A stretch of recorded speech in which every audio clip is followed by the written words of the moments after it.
to our Honourable Minister of Business, Enterprise and Cooperatives, whether in regard to the Vacoas Popular Multipurpose Cooperative Society, he will state if the serious allegations of interference into the affairs of the society have been referred to the Independent Commission Against Corruption for investigation, and if not, why not? Speaker, the Vacoas Popular Multipurpose Cooperative Society Limited is a body corporate managed by a board in accordance with the Cooperative Act. I am therefore under no obligation to provide information on the internal administration and operations of the society. However, this PNQ gives me the opportunity to bring clarification to certain unfounded, baseless and mudslinging allegations leveled by some unscrupulous persons with the apparent objective of tarnishing my reputation as well as that of the Registrar of Cooperatives. This society started its activities in 1977, and over the years it has grown successfully to reach a membership of around 5,500. The society was previously managed by a board of directors elected at its annual general meeting. I also wish to inform the House that the financial statements of the society were audited by external licensed auditors appointed by the General Assembly. However, in 2013, an inquiry commissioned by the Registrar of Cooperative Societies revealed serious malpractices and shortcomings. The inquiry report revealed, inter alia, loans which were issued without providing sufficient collaterals as security in favor of the society, insolvency problems, huge amounts of non-performing loans granted to members. At that time, the society was already insolvent, and the members who were kept in the dark did not take any corrective actions. The then elected board continued to approve the loans. Madam Speaker,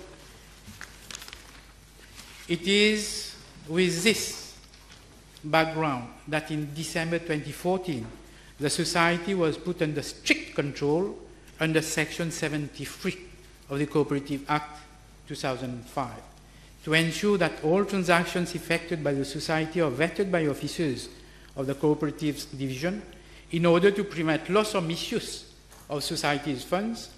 The Registrar of Cooperatives also decided, in accordance with the provisions of the Cooperatives Act, to appoint a caretaker board in January 2015 to manage the affairs of the society. The caretaker board was entrusted with the responsibility to salvage the cooperative society through appropriate remedial actions. The board had to address issues pertaining to deposits by members, payment of interest, refund of share capital, loan recovery, cash flow and liquidity problems, toxic loans, and land and property development, amongst others. Madam Speaker, I wish to inform the House that the caretaker board in early 2015 appointed Ernst & Young accountancy firm as management company at a monthly fee of 230,000 rupees, inclusive of VAT, to assist the board. However, with a view to curtailing expenses, and I repeat, however, with a view to curtailing expenses, the contract of Ernst & Young was terminated in July 2015. SB Proconsult, represented by Mr. GS, was in lieu appointed at a fee of 172,500 rupees, inclusive of VAT. At the initial stage, we did not receive any adverse report on the operations of the society until August-September 2017, when some members of the society contacted me with regard to the performance and behavior of the then manager. I was also made aware that as from that moment, the board of directors had quasi-unanimous negative views on the performance of SB Proconsult. In fact, at this specific stage, a large majority of directors of the society did not share the opinion of the ex-chairman. Madam Speaker, I am informed that initially there were two offers regarding the proposed sale of land at Flic-en-Flac.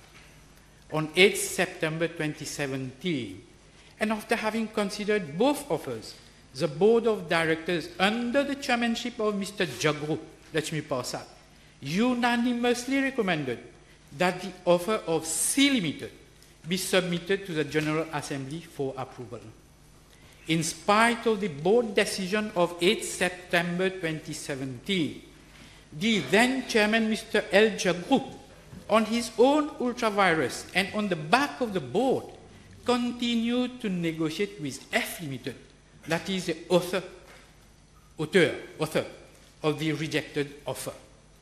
Furthermore, I wish to highlight that in a letter of 7th November 2017, the ex-chairperson, that is Mr. Jhugroo, requested me for the replacement of 3 existing directors. This would have enabled him to have a better leverage on the decision-making process of the society. I wish to inform that the appointment of a caretaker board is vested in the Register of Cooperative Societies as per Section 47, subsection 10 of the Cooperative Act. Madam Speaker, at this point, I wish to inform the House that at a board meeting held on 6 December 2017, a decision was taken by a majority of 7 board directors to terminate the contract of SB Proconsult Limited, and the ex-chairperson was asked to send a letter to the company accordingly. The letter was never issued, and more so, on 20th December 2017, SB Proconsult vacated office on its own. I was also informed that the board was renewed on 19th December 2017 with the same 9 directors and with Mr. Jhugroo still as chairperson. On the 21st December 2017, the registrar convened all the directors to hand over their letter of appointment.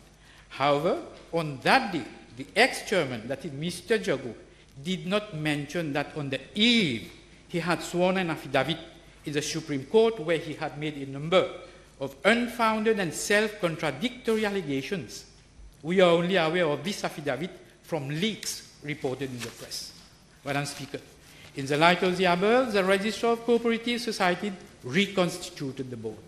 Madam Speaker, after having taken cognizance of the chronology of events and within a time span of 4 months, starting with 8 September 2017, when the decision was taken in relation to the proposed sale of land at Flic-en-Flac up to end of 2017, the question of interference has never raised. I leave it for the House to draw its conclusion. On 12 January 2018, the Board of Directors published a notice in the press regarding inter alia unfounded allegations made by the ex-chairperson.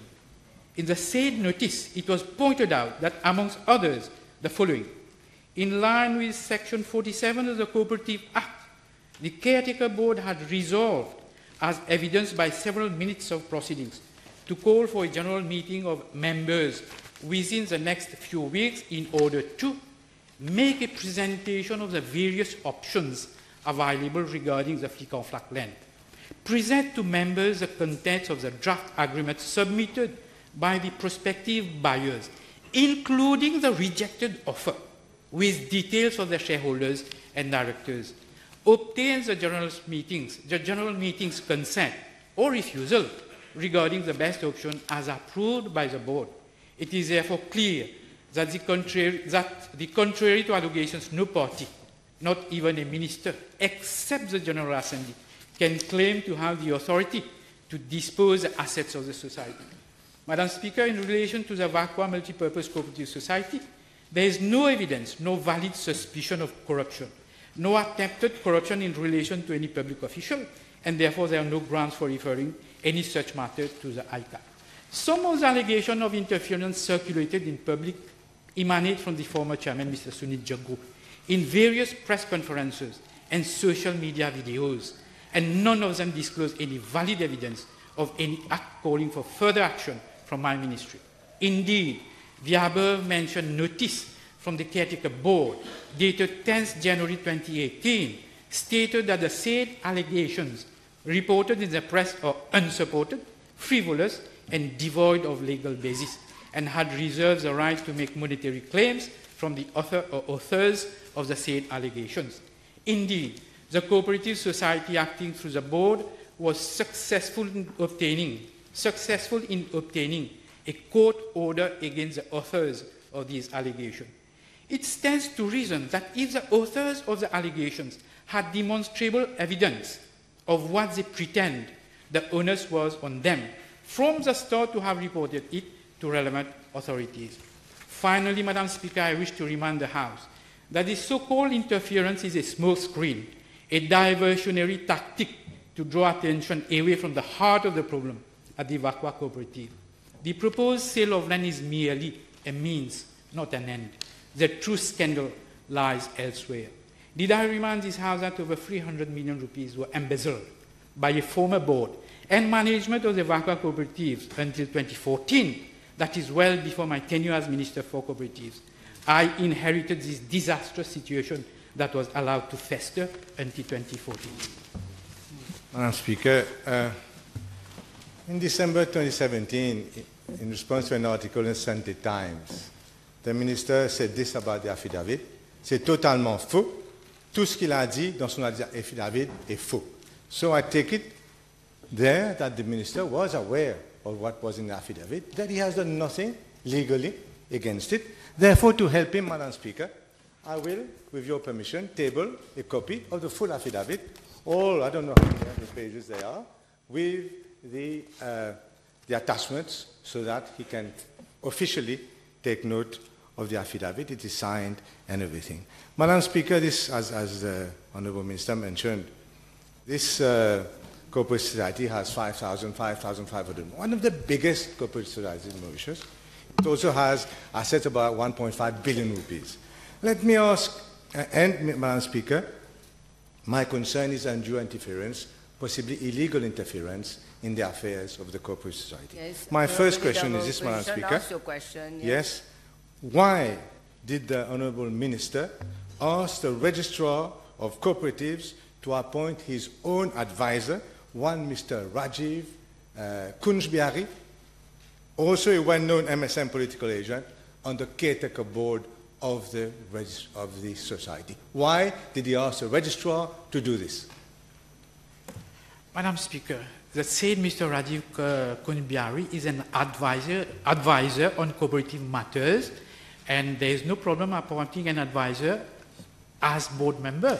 Now, regarding the affidavit, I have a copy of the affidavit, which was leaked in the press, and this is unsigned and undated, and I maintain that whatever he has said are false, and I will prove it in the House.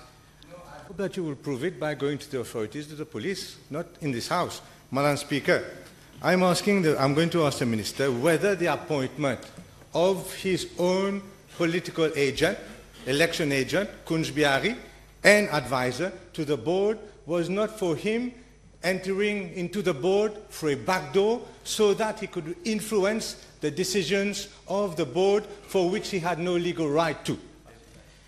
Madam Speaker, this board is constituted of 9 members, and I said earlier, Mr. Kunjbiari is an advisor on cooperative matters, and since the start, when the first board was constituted, he's a member. And whether he entered at the back door or front door, this doesn't, it doesn't stand, it doesn't hold water. Speaker, the Minister is not denying that it is his request that the Registrar has appointed his own political agent onto that board. Madam Speaker, regarding the revocation of SB Proconsult, it seems from his answer that the Minister is totally absent from the decisions of the cooperative society. Whereas, Madam Speaker, I believe this to be totally false.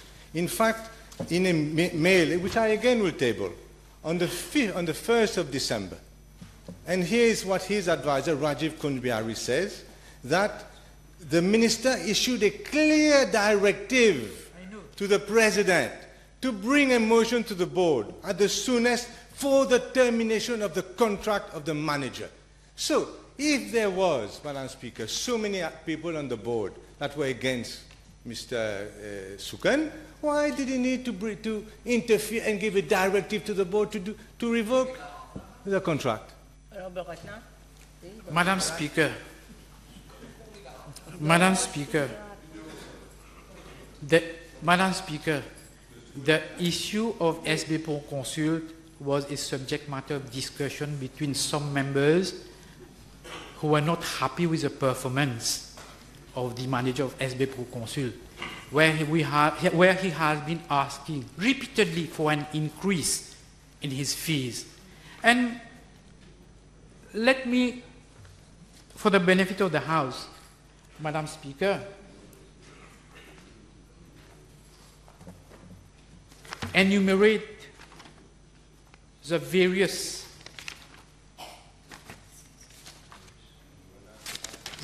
problems that the members were encountering with regard to the performance of SB Proconsul. And here it is. It comes from the minutes of 6 December 2017. The board deliberated and unanimously approved the termination of the management contract by applying the notice of 3 months as contained in the contract. The board's decision was based inter alia on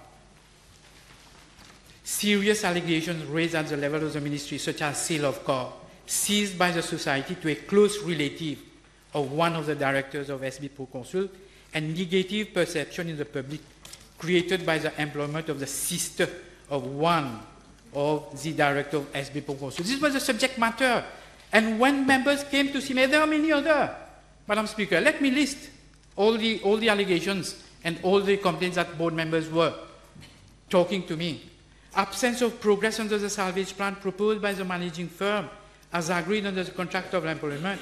Repeated claims. He's got the right to reply, Honourable Leader of Opposition. Repeated claims of additional payments despite the poor financial position of the society and despite frequent requests from the board to keep these claims in abeyance. Earlier in my main answer, I said as to why Ernst & Young was made to leave so as to get someone with a cheaper fee. Wait a second. Vacating office on 2 occasions.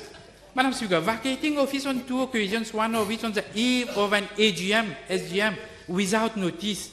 Non-submission of financial statements on time, impacting on holding on important AGM, SGM.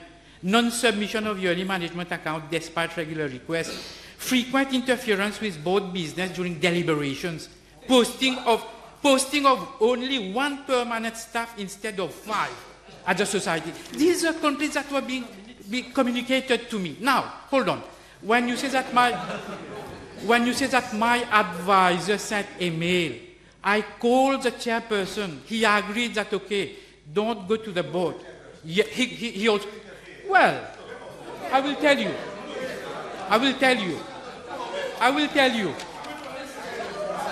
Madam Speaker, let me at this moment read an extract of a letter signed by the chairperson dated 7th November. I am also very grateful for the various meetings we have had with you. He's addressing to me, the chairperson, Mr. Jhugroo, when he signed. I am also very grateful for the various meetings we have had with you, whereby you have guided us to help revise the society. So, the facts are that, in fact, Ernst & Young recommended the liquidation of the company, whereas this company recommended a salvage plan, and that was the reason why the Assembly retained this company, and the Honourable Minister knows that full well. Madam Speaker, all was well with SB Proconsul until the issue of the land came up. So I'm going to ask the Honourable Minister whether he called the President, that was on the 29th of November, whether he called the President of the Society, Mr. Jhugroo, to ask him to sign forthwith, and I have proof of this, to sign forthwith the deed of sale, the promesse de vente, to one company called Claridge's, which happened to be by far the lowest bidder by some 144 million rupees for a piece of land in Flic-en-Flac. Did he or did he not convene the meeting which he chaired at the office of the Registrar of Companies? Well, each time that the chairman came to see me, it was in the presence of the permanent secretary, the registrar, and so on. But I'm not aware of this specific one. But let me. Many times, exactly. But from a board minutes dated 28 September 2017, and this is what he said. The board unanimously approves the draft compromis de vente, requested Mr. Dwarka, who is a sworn notary and legal advisor, to finalize the document and seek limited approval. The board resolved that the final document would then be sent to the PS of the ministry and the registrar for vetting purposes. A meeting with the ministry would then be sought to finalize everything and to decide on the calendar of execution. Hold on. Mr. Dwarka informed that he would meet C Limited on the next day. He mentioned that the CDV could be signed after obtaining clearance from the registrar and before moving for the approval of the General Assembly, as the approval of the Assembly was an explicit condition for the execution of the CDV. So in any case, the final decision was in the hands of the General Assembly of members. My question is, did he call the President and in the presence of his permanent secretary registrar, instructed him to sign the deed of sale, the promise de vente to Claudius, and did he do so? That is my question. But this is in the minutes. This is in the minutes. As an accountant, qualified accountant, he knew, he must have known that Claudius were buying this property largely on credit. Did he, as an accountant, seek to inform the President that he should get a report on the creditworthiness of Claudius before interfering and asking him to sign? I never go into that detail. It is a board's and the legal advisor work and duties to go into the detail. And what you are suggesting is that now you want me to interfere that deep and that wide? Madam Speaker, I'm blaming him for interference. Now I'm talking about the registrar. Is he aware that the registrar, a few days later, sent a letter, official letter, I have the copy also, I will table it, to the President, the Cooperative, asking them to proceed with the sale to Claudius, and the registrar did so without asking for any due diligence or creditworthiness on Claudius. As you are answering for the registrar as well, are you aware that your registrar did this? I am aware. This is a procedure and the process. Because it is said, I already take it for the attention of the House. Mr. Dwarka informed that he would meet. He mentioned that CDV could be signed after obtaining clearance from the registrar. And what he said in this letter is that the registrar has no objection that the matter be brought before the General Assembly. Madam Speaker, the whole question of the reason for taking over this board was for good governance. Is it good governance to put pressure on the board to sell land for credit without checking on the creditworthiness of the person who is going to sell? And secondly, Madam Speaker, the Minister also knows the laws against anti-money laundering. The registrar should also know the laws against anti-money laundering. At what point in time did you or the registrar ask this board to check where was the source of funds coming for this? So we're talking about 600 million rupees. Where was the source? Did you as an accountant or the registrar ask at any time to check the source of funds, whether any money laundering was involved, especially since this is a new company, this Claudius, a new company, registered only a few months before the purported sale? Again, Madam Speaker, I'm the Minister of Cooperative and not an accountant of the society. And it is my duty, it's not my duty and my work to go and find for sources of funds. Now,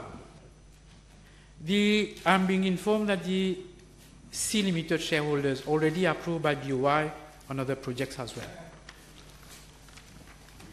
Madam Speaker, I am asking the Minister whether under his interference, this board went from bad governance to even worse governance because he interfered, and it can be shown on many occasions, through the revocation of people who were against him, like SB Proconsult, so that this sale of land could go ahead illico presto to Claudius, a new company. But never without the approval at the General Assembly, Madam Speaker.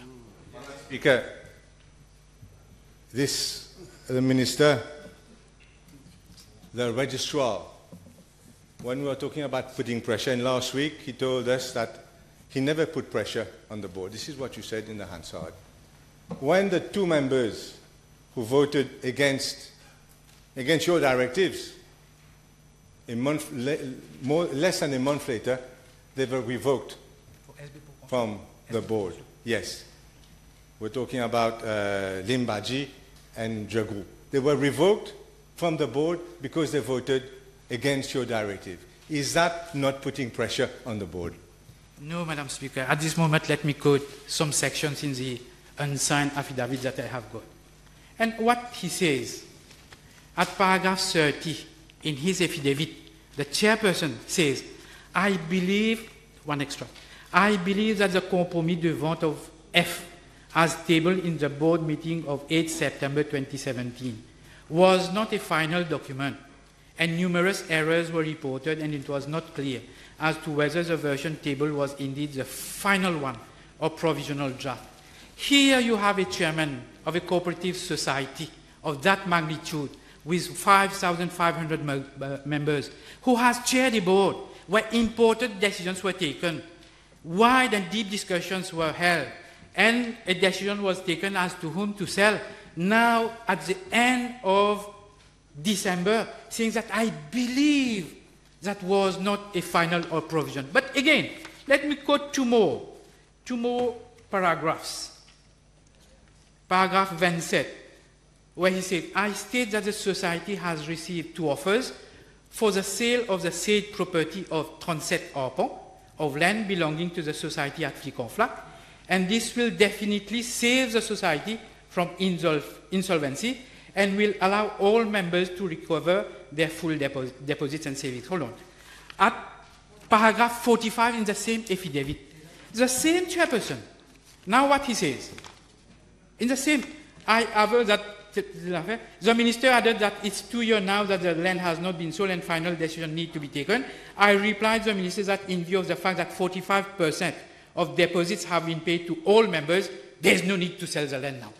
In the same affidavit, in one paragraph, he says that the sale will definitely save the society, and later on in the same affidavit, there is no to sell. Is this a chairperson that can manage such a society, to chair such a board?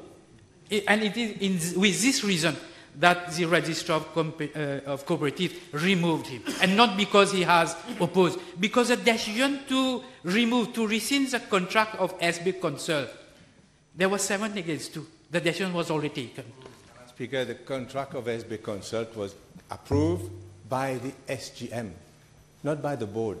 And everybody knows that if it is the SGM that appointed SB Consult, it should be SGM, the special general meeting, to remove the SGM, and the board had no power to do so. Madam Speaker, going back to the land issue, did the registrar or the minister, given that there were 2 opposing views as to which one was the best contract, one was 144 million more than the other one, you're claiming that this one, the lower one, is better.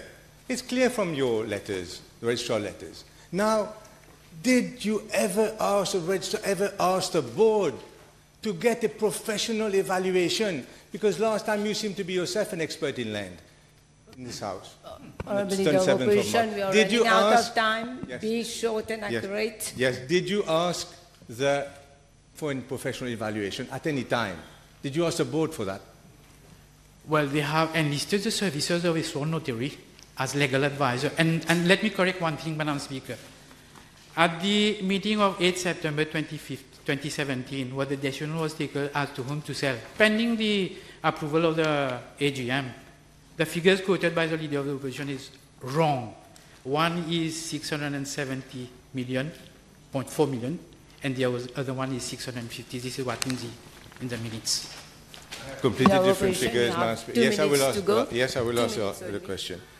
Madam Speaker, as a matter of good governance, I will make a request, firstly, that this affidavit be sent to the ICAC for the ICAC to do whatever is necessary to find out. That is your last question. I'm going to ask a last question. Madam Speaker, I'm going to ask the Honourable Minister to see to it, because that's what he's been doing with the registrar, to see to it that, firstly, there's a professional evaluator, not a notary, who will look at the 2 contracts.